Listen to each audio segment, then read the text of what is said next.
La blockchain, initialement conçue pour sécuriser des transactions entre deux personnes sans avoir besoin d'un intermédiaire de confiance, a beaucoup évolué depuis quelques années. Initialement conçue avec une technologie de proof of work, preuve de travail, qui a été très critiquée à travers les 10 premières années de son existence par les écologistes, boostée et manipulée à bloc par les propagandes des banques centraux et financiers réfractaires au changement. Elle a aujourd'hui évolué énormément, tellement que beaucoup ont de la misère à suivre tout ce qui se passe. C'est ce dont nous allons parler aujourd'hui.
Une blockchain est un registre d'informations publiques qui se veut non modifiable, donc non altérable, non falsifiable. Ce faire, la blockchain utilise un consensus qu'on appelle le proof of work, la preuve de travail. C'est quoi un consensus? Un consensus est un mécanisme de validation qui, de par sa mécanique, assure la légitimité des informations inscrites dans la blockchain. À quoi ça sert le proof of work, la preuve de travail? Le proof of work consiste, comme son nom l'indique, à amener la preuve que tu as fait le travail avant de t'octroyer le droit d'inscrire une information dans la blockchain. Quel travail?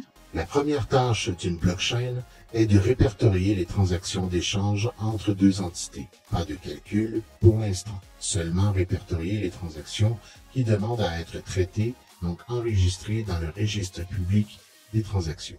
Cette liste de transactions est inscrite dans ce qu'on appelle un bloc. Lors de la sélection des transactions qui seront traitées en priorité, une validation de solde est effectuée afin de valider la légitimité de la dite transaction. Comme les nodes de la blockchain se tiennent toujours à jour, la vérification du solde est une simple question de lecture. Est-ce que les blocs contiennent seulement l'information des transactions ou est-ce qu'il y a d'autres informations à l'intérieur d'eux? Afin que le bloc de transaction soit ordonné dans le temps, les blocs sont chaînés, ce qui veut dire que lorsqu'on regarde un bloc, nous devons être capables de savoir quel est le bloc précédent. Donc il faut inscrire dans le bloc l'identification du bloc précédent.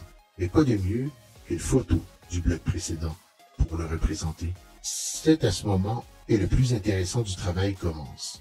En cryptographie, lorsqu'on veut prendre en photo un bloc d'information afin de valider rapidement sa légitimité, on utilise ce qu'on appelle un hash. Donc, à l'aide d'une simple fonction cryptographique, toute l'information contenue dans le bloc précédent est convertie en une chaîne de caractères de taille limitée et constante.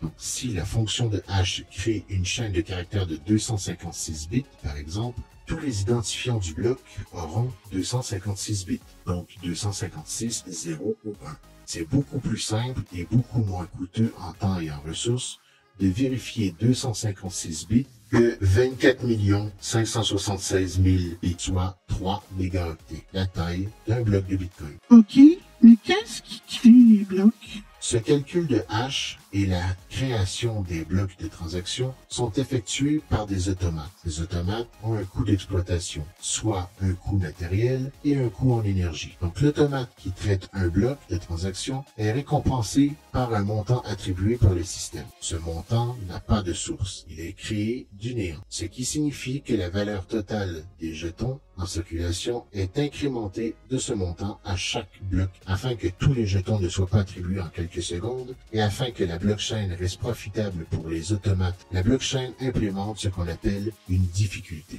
Le Bitcoin, par exemple, force ses automates, les mineurs, à traiter un bloc de transaction tous les 10 minutes environ. Donc, on serait tenté de dire que s'il y a 2 fois plus d'automates, il y aura 2 fois plus de blocs traités. Mais dans le monde de la blockchain, c'est faux. Car à cause de la difficulté, plus il y a de machines automates ou mineurs, peu importe le nom qu'on leur donne, plus la difficulté est grande et plus il est difficile de traiter le prochain bloc de transaction. Comment fonctionne la difficulté concrètement? La difficulté est en fait ce qui détermine à quel point il est difficile pour les automates de trouver un hachage valide pour représenter le bloc courant, incluant toutes ces informations, et ainsi obtenir le droit d'enregistrer un bloc de transaction dans la blockchain. La difficulté de minage est automatiquement ajustée tous les 2016 blocs en modifiant la difficulté. Donc la difficulté est évaluée à la hausse ou à la baisse en fonction du nombre de mineurs qu'il y a sur le réseau. Le but étant qu'en moyenne, les blocs soient traités en 10 minutes. Pour illustrer cela, vous pouvez penser à l'analogie suivante. Si vous demandez à quelqu'un de choisir une carte au hasard dans un jeu de 52 cartes, les chances de cette personne de choisir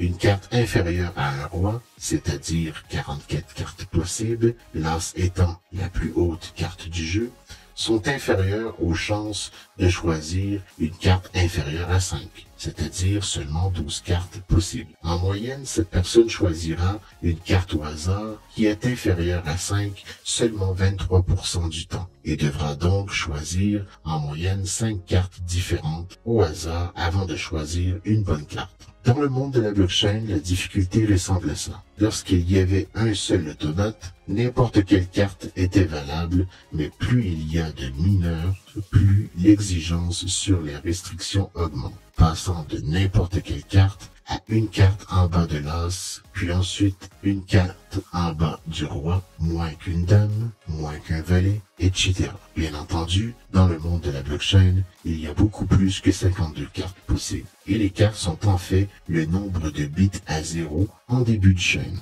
DemiGeek sortira une vidéo technique beaucoup plus explicite pour expliquer exactement comment la difficulté est calculée dans le prochain mois. Donc, si je comprends bien, plus il y aura de machines, plus il sera difficile de créer un bloc. Donc, à quoi sert d'avoir autant de machines dans ce cas, à part le fait de vouloir faire de l'argent et gaspiller de l'électricité? En fait, plus il y aura de machines, plus il y aura d'automates sur une blockchain de Proof of Work. Plus la blockchain sera sécuritaire, car la puissance de calcul du réseau est garante de l'engagement de la communauté. Mais il y a aussi la décentralisation qui est importante. Car plus il y aura de machines réparties dans le monde, plus le réseau Bitcoin est décentralisé et plus il sera difficile pour un acteur d'acheter suffisamment de machines pour pouvoir rivaliser avec la puissance mondiale et ainsi pirater la blockchain. Si ce n'est pas déjà fait, je vous inviterai à visionner la vidéo sur le piratage de la blockchain